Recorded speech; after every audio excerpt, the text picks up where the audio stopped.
मेरी सोच को मत ललकारो, दफन करके आया हूं उनकी सियासत को। गुलाम नबी आजाद मरते दम तक सियासत में अगर खड़ा हो जाएगा, मेरा सियासत छोड़ देगा। अरे एलजी तुम्हारा था, मोदी तुम्हारा था, देश तुम्हारा था, मेरे गरीब के साथ इंसाफ नहीं कर पाए।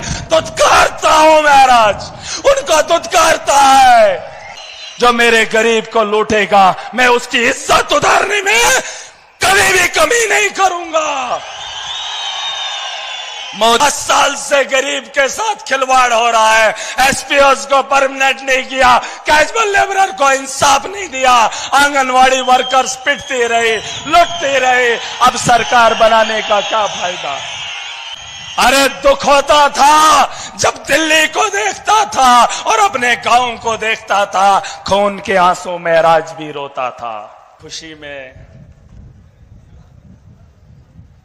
इन्हें देख रहा हूं और मेरा 12 साल का इंतजार, और उसका इंतजार ऐसा हो कि मेरे मजलूम जिस दिन जीत का जश्न मना रहे हों, मैंने तो सोचा था कि मुश्किल हालात देखने के लिए ये लोग आएंगे, लेकिन आज तो आपके चेहरों पे खुशी देख रहा हूं और ये लोग भी इस खुशी में शामिल होने के लिए आए हैं, तो खुशी तो देख नहीं पा रहा हूं, नहीं देख पा रहा हूं। तकारीरें बहुत की हैं हमने, लड़ाइयां बहुत लड़ी हैं। अरविंद जी से मिला था, उन्हें बता भी गया हूं, लेकिन इस आवाम के सामने इस बात को दोहराना जरूरी समझता हूं कि 12 साल पहले जब मैं गया था, 3000 रुपया जेब में था, आपके खुशी के सपने लेकर चला था, ट्रेन में जर्नल डिब्बे में टिकट काट कर गया था, बस इस उम्मीद से कि आपके चेहरे पे खुशी देख सकूं। और जब दिल्ली पहुंचा, इनसे छोटी सी मुलाकात हुई। इन्हें तो याद भी नहीं, लेकिन याद कराया है आज हमने। जब मिले थे तो मैंने मिलने की ख्वाहिश की, तब इनका बिजी शेड्यूल था। मैंने कहा जम्मू कश्मीर के हालात भी बदतर हैं, सियासी लीडर बहुत हैं, लेकिन मजबूर और मजलूम की बात नहीं उठती है। मैं चाहता हूं कि आप कुछ करें, लेकिन वहां पर अपने दिल्ली के मामलों में लगे हुए थे। इन्होंने इतनी सी बात कही कि बेटा जाके काम करो, और वो काम अभी तक कर रहा हूं। बस एक बात, और लौटते वक्त नौजवानों को बता रहा हूं, मैं तब कुछ नहीं था, एक आम आदमी था, आपकी तरह था, लेकिन सपने और उम्मीदें, सोच इतनी थी कि आपके चेहरे पे खुशी कैसे देखूं। हर दर पे ठोकर खाई, कोई चीफ मिनिस्टर था, उससे गुहार लगाई, कोई नेता आया, उससे आपके आंसू पूंछने की ख्वाहिश की, लेकिन कोई नहीं दिखा। अगर दिखा होता तो महराज दिल्ली नहीं जाता, और आज 12 साल तक इस बात का इंतजार नहीं करता। जब मैं गया कोई नहीं जानता था मुझे, एक आम आदमी था, आपकी तरह था। लोग तो मुझे, मेरे साथ बात करना पसंद नहीं करते थे, क्योंकि दिल्ली के अंदर वजूद नहीं था, और यहां पे कौन, मैं किसी को मानता नहीं था। किसी की भी सरकार थी, कोई भी लीडर आता था, मैं उसके खिलाफ खड़ा हो जाता था, क्योंकि उसके लोग मेरे गरीब को कुचलते थे। मैं जब उस नेता से गुहार लगाने जाता तो मुझे स्टेज से उतार दिया जाता था। तो गरीबों की बात जब सुनी नहीं जाती थी, मैं दिल्ली गया, एक उम्मीद की किरण दिखी। 3000 रुपया जेब में था। कितना? 3000। नौजवानों सुन लो, इंसानों सुन लो, दुनिया किसी की नहीं है, बस इंसानियत का दर्द बांटना सीख लो। किसी का हाथ बांट कर देख लेना, उसका हाथ थाम कर उसकी मुसीबत को हल्का करके कभी देख लेना, जो दिल में सुकून मिलेगा, खुदा की कसम करके कहता हूं, ना आपको उतनी खुशी पैसे से मिलेगी, न किसी बड़े नेता के साथ चलने में मिलेगी। और सुनो, 3,000 रुपया लेकर गया था, पता नहीं था कितना खर्चा आएगा। कहीं रात में सो गया, कहीं ऐसे ही 10-20 रुपए में निकल गया, पता नहीं था क्या होगा क्या नहीं होगा। लेकिन जब मैं अरविंद जी से मिला, वहां पर बहुत सारे लोग थे, वो दिल्ली को बदलने के लिए इन्हें डोनेशन दे रहे थे। मेरे हाथ में उतना था नहीं, मैं वहां से शर्मिंदा होकर चला। लेकिन ऑफिस में गया, 1500 रुपए का 1500 रुपए का सामान खरीद कर लाया, जिसमें कुछ टोपियां थी, जिसमें कुछ पैम्पलेट थे, वो लेकर चला आया जम्मू कश्मीर। इन पहाड़ों में सिर्फ आपकी खुशी को देखने के लिए। और जब चला तो लोग दीवाना कहने लगे। इन्हें तो कहा ही करते थे, लेकिन महराज को भी कहने लगे, कहां दिल्ली, कहां यहां पहाड़ियों में। मैंने हिम्मत नहीं हारी, 2013 में टोपियां पहनना शुरू किया, पहाड़ों में चला, लोगों के पास गया, लोगों की हंसी को भी देखा था, लेकिन गरीब के उन आंसुओं को कैसे छोड़कर उनकी हंसी में अपना मजाक भुला देता। उनके मजाक को सह लिया, उस सोच के साथ आगे बढ़ा। कई साल लगे, मेरे जो दोस्त बगल में बैठे हैं, जिन्होंने मुझे वक्त वक्त पे सम्मान दिया, क्योंकि परिवार ने, मेरे माँ बाप ने मुझे इस काम को करने से रोका था। मैं उनके साथ भी लड़ा, कहा ये लोग किसी के नहीं हैं, लेकिन इंसानियत को बेहतर देखना हमारा शौक था। घर वालों की बात छोड़ दी, दोस्तों ने सहारा दिया, छोटा छोटा माल दिया, चलता रहा, लड़ता रहा। एक वक्त आ गया, आज इस सरजमीन पे बैठा हूं, बहुत खुश हूं, खुशी के आंसू गिरा रहा हूं। लेकिन मकसद अगर साफ होगा, नीयत में खोट नहीं होगी। बिना पैसे के जम्मू कश्मीर में सिर्फ 8,000 जेब में था जब चुनाव के लिए खड़ा हुआ था। कितना? 8,000।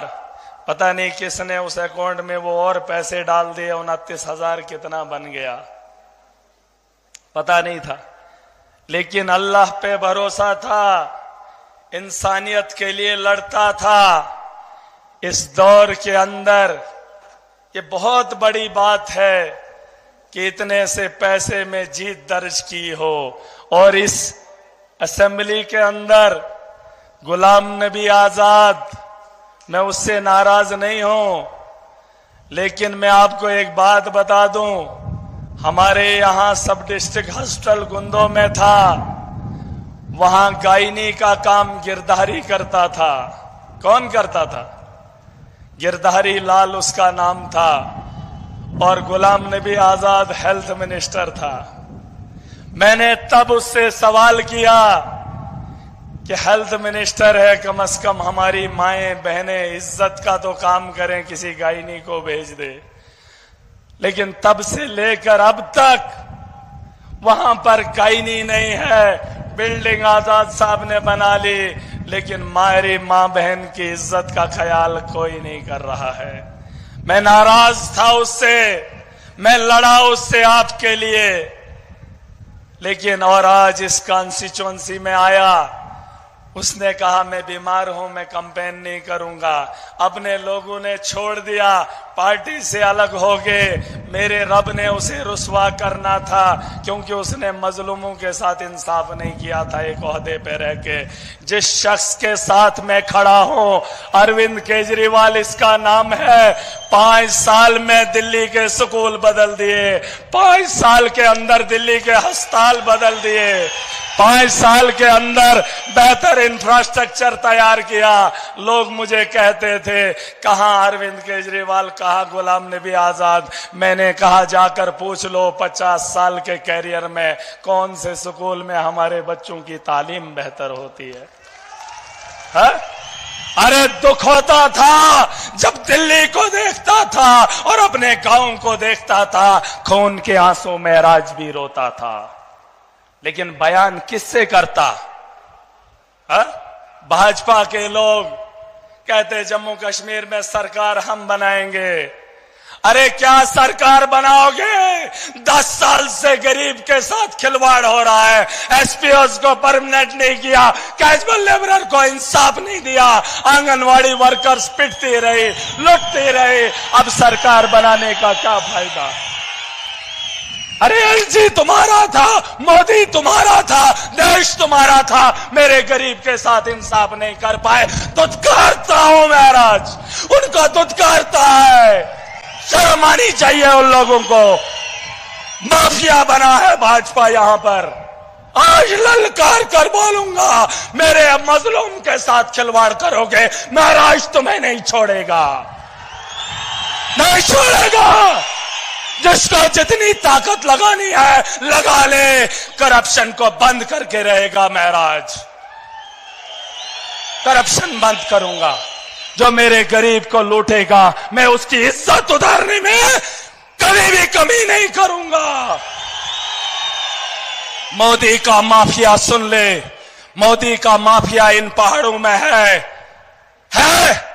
रेत का माफिया है, चिनाब का माफिया है, बिजली का माफिया है, स्कूल का माफिया है, अस्पतालों का माफिया है, रोड का माफिया है। महाराज उसे बंद करेगा। और अगर ऐसे नहीं तो पूरी ताकत से रोकेंगे, पूरी ताकत से रोकेंगे। मुझे फख्र है मुझे। मेरी सोच को मत ललकारो। दफन करके आया हूं उनकी सियासत को। गुलाम नबी आजाद मरते दम तक सियासत में अगर खड़ा हो जाएगा, मेरा सियासत छोड़ देगा।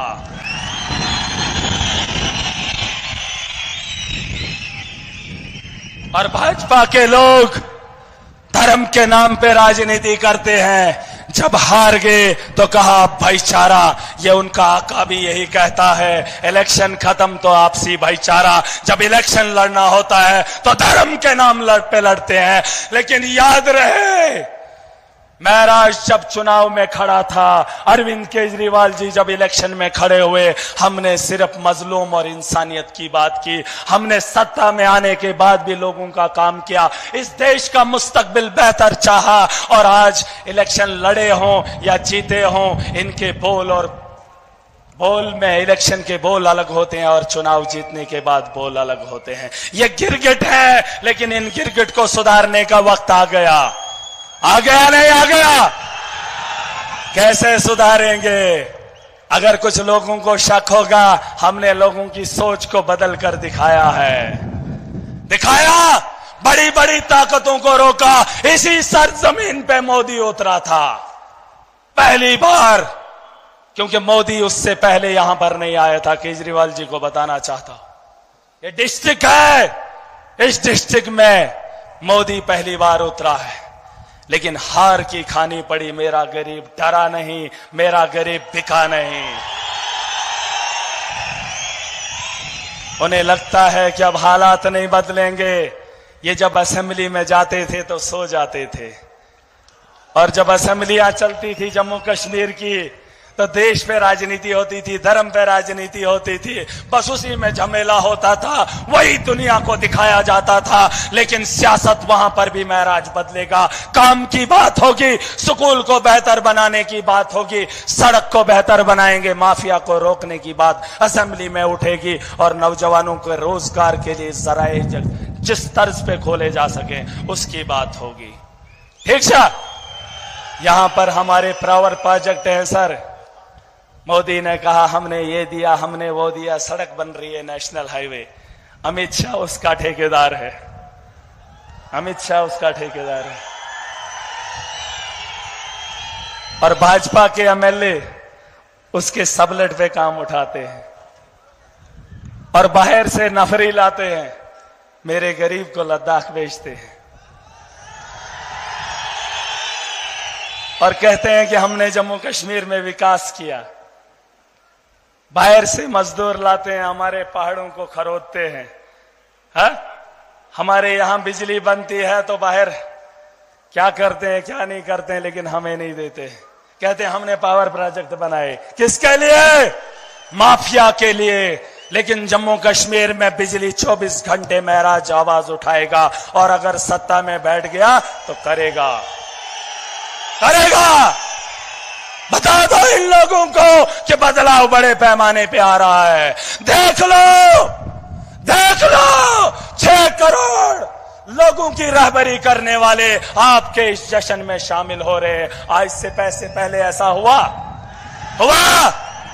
अरे वो तो इलेक्शन जीतने के बाद 5 साल दिखे नहीं, लेकिन महराज की ताकत का अंदाजा वो घरों में बैठे, गलियों में बैठे, कौन है वो? छुछेरे सोचते हैं कि वरना क्या करेगा। पंजाब का सीएम, दिल्ली का एक्स चीफ मिनिस्टर और इस पार्टी को वजूद देने वाला, देश में नहीं दुनिया को बताने वाला कि काम की राजनीति चलेगी, चलेगी नहीं। काम करेगा जो इंसानियत के लिए करेगा, वही धर्म है। मैं मुसलमान हूं, लेकिन बगल में बैठा हिंदू है, और इसके बगल में भी हिंदू है, बगल में सिख है, और बीच में बैठा मुसलमान है। यह है मेरा मुल्क, यह है मेरे मुल्क की खूबसूरती। तुम टीका लगा कर आओगे, खुद को हिंदुओं का रक्षक मानोगे। अरे मैंने हिंदुओं के घर उजड़ते हुए देखे हैं, यहां उनके बच्चों को तालीम से महरूम इन्होंने रखा है, उनके नौजवानों को नशे की लत लगाने के लिए इन्होंने मजबूर किया। उन्होंने रोजगार ही नहीं दिया 10 साल। एलजी इनका था, मोदी इनका था, क्या रोजगार पैदा नहीं किया जा सकता? आज कहते थे जम्मू कश्मीर में सरकार बनाएंगे, अरे एलजी तुम्हारा था, उसको जो बोलते कर देता, करता नहीं करता। ये जम्मू कश्मीर के नौजवानों को आतंकवाद में देखना चाहते हैं, ताकि उस आतंकवाद पे ही अपनी राजनीति इस देश के अंदर करते रहें। लेकिन महराज नौजवानों को इस दुनिया की बेहतरी की ओर लेगा, डेवलपमेंट की ओर लेगा। हमारे कंधों पे इस मुल्क की जिम्मेदारी है, हमारे कंधों पे इस मुल्क की जिम्मेदारी है। हम इनकी उस सोच को यहां पर दफन करने आए हैं। ठीक से, ठीक से बता दो जम्मू कश्मीर की आवाम को कि इनकलाब पहाड़ों से शुरू हुआ था, अब मैदानी इलाकों में उसकी तैयारियां कर लो। बाढ़ आने वाली है, बांध मत लगाना, ये इतना सैलाब है कि अपना रास्ता खुद बनाएगा। बता दो इन लोगों को। और भाजपा के जो लोग जीते हुए हैं, उनको आदत थी ठेकेदारी की, सबलेट पे काम उठाने की। अब जब महराज असेंबली में जाएगा तो वो भी गरीब के लिए काम करेंगे। नहीं करेंगे तो महराज उनसे भी सवाल करेगा और उनके वोटरों से भी सवाल करेगा। महराज इंसानियत के लिए उठा था, ये धर्म के लिए उठे थे, लेकिन काम किसी का नहीं करेंगे। हा? अरे इस हॉस्टल में इलाज होता है हिंदू का? होता है? हिंदू का इलाज इस हॉस्टल में होता है? नहीं होता है। न मुसलमान का होता है। रास्ते में दम तोड़ा जाता है, एम्बुलेंस के टायर इनके पास नहीं है। एलजी बोलता है किसके है टायर? अब टायर भी नए लगेंगे और लोगों की सोच भी खुल गई। सर एक बात बताना चाहूंगा, मैं खुश हूं कि मेरे लोगों ने वोट की अहमियत को समझा।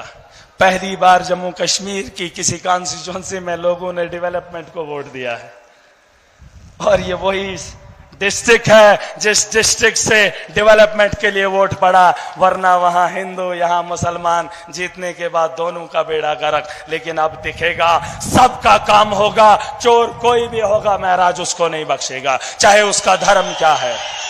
और आज इस स्टेज से बोल रहा हूं, चेतावनी दे रहा हूं उन लोगों को, मेरी ताकत का अंदाजा अगर तुम्हें नहीं था, आज अगर थोड़ा सा लगा है तो बाज आ जाओ। वो ठेकेदार तुम्हें 10,000 में खरीदते थे, 10,000 का जमावड़ा अपने गरीबा में देखोगे, 10,000 नौजवान अपने दफ्तर के बाहर देखोगे, 10,000 में बिको बिको, दबाओ गरीब को। तुम गरीब को डराने के लिए पैसा खाओगे ना, इसी तर्ज पे मैंने आपका दर्द बांटा है, मैंने आपके लिए हिम्मत की है। आपको भी बता रहा हूं, दूसरे का दर्द बांटना सीखो, तुम्हारा मेरा रब बांटेगा।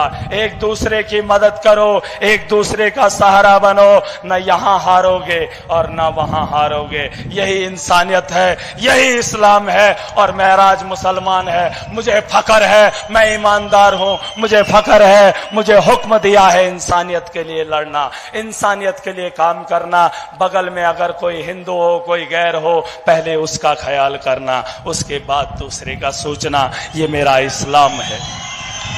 लेकिन ये धर्म के ठेकेदार, ये भाजपा की गलती नहीं है, ये हम मुसलमानों की भी गलती है, क्योंकि हमारे धर्म के ठेकेदारों ने हमें भी नफरत सिखाई, भाजपा के ठेकेदारों ने भी भाजपा हिंदुओं को नफरत सिखाई। भाजपा हिंदू नहीं है, भाजपा हिंदू नहीं है, भाजपा धर्म नहीं है। धर्म अलग है। सियासत के मैदान में आए हो, इस मुल्क की बेहतरी करो, पंडित और मौलवियों का काम आवाम खुद देखेगी। ठीक है, ठीक छो। एक नारा लगाऊंगा, केजरीवाल जी का नाम नहीं ले पाया, नहीं लूंगा जब तक न इस गरीब के चेहरे की हंसी को मुकम्मल देखूं। हाँ, इसके चेहरे से हंसी उतरते हुए नहीं देखना चाहता हूं। अब आप खुद बता दीजिए इन लोगों को। मैं तो बहुत बता रहा हूं और उसका सबूत भी ये लोग हैं, लेकिन 12 साल का इंतजार और उसका इजहार कैसे करो, मुझसे नहीं होता। ठीक है, मुझसे नहीं होगा। लेकिन एक नारा लगाऊंगा जो इन वादियों में गूंजता था, जिन नारों की वजह से आज ये इनकलाब बरपा हुआ है। मुल्क में तुम देख लो, मुल्क में तुम देख लो, इनकलाब है, इनकलाब है, इनकलाब। नहीं, ताकत नहीं है। अगर दिन तोड़कर आए हो, सोच को बेहतर करके आए हो, पीछे वरना आने की जरूरत नहीं थी। ये मजलूमों का अखाड़ा है, जालिम पीछे बैठा है, अपनी आवाज की ताकत से उन्हें ललकार कर बोलेंगे कि हम में कितनी ताकत है। जोर से बोलना, बोलोगे? हाथ खड़े करो, हाथ खड़े करो। अगर आज इस मुकाम पे बैठकर फिर बोलना पड़े, फिर शर्मिंदा हूं अपनी सोच पे कि तुम्हारी सोच अभी तक नहीं बदली। अभी तो तुमने सिर्फ अपना वोट दिया है, अभी तो आपके जिम्मे बहुत सारे काम हैं। अभी चुनाव आ रहा है, ईमानदार को खड़ा करना, वो आपको गारंटी से आपके बेहतर 5 साल देगा। एक नारा लगाऊंगा, नारे का जवाब जोर से देना। इनकलाब, इनकलाब, इनकलाब, इनकलाब, इनकलाब, इनकलाब। आम आदमी पार्टी, आम आदमी पार्टी, अरविंद केजरीवाल, अरविंद केजरीवाल, भगवंत मान जी, भगवंत मान जी, संजय सिंह जी, आपको मेरी तरफ से बहुत बहुत मुबारक हो। अब आपकी इस खुशी में शामिल होने के लिए इन्हें मुबारकबाद दूंगा। और इन लोगों को इसलिए कि दिल्ली में बैठकर आपका दर्द बांटने आए हैं, आपकी हंसी को और मजबूत करने आए हैं। मैं बहुत खुश हूं। मेरी तरफ से, आप सबकी तरफ से इन्हें मुबारकबाद देना चाहूंगा। दिमाग है और लौटने की उम्मीद करूंगा कि जम्मू कश्मीर में लोगों की उम्मीदें जुड़ेंगी उन उम्मीदों पे आप भी थोड़ा हिम्मत करिए, वरना ये 12 साल का सफर, 14 साल तो वनवास गए थे, आपने तो 2 साल पहले ही यहां पर आ गए। मैं चाहता हूं कि ये सफर उतना लंबा ना हो, बहरहाल वक्त की कमी है, मैं आप ही को मौका दूंगा क्योंकि दिल के अंदर बहुत कुछ है, आप नहीं बोल। थैंक यू, खुदा हाफिज़, अस्सलाम वालेकुम, आदाब।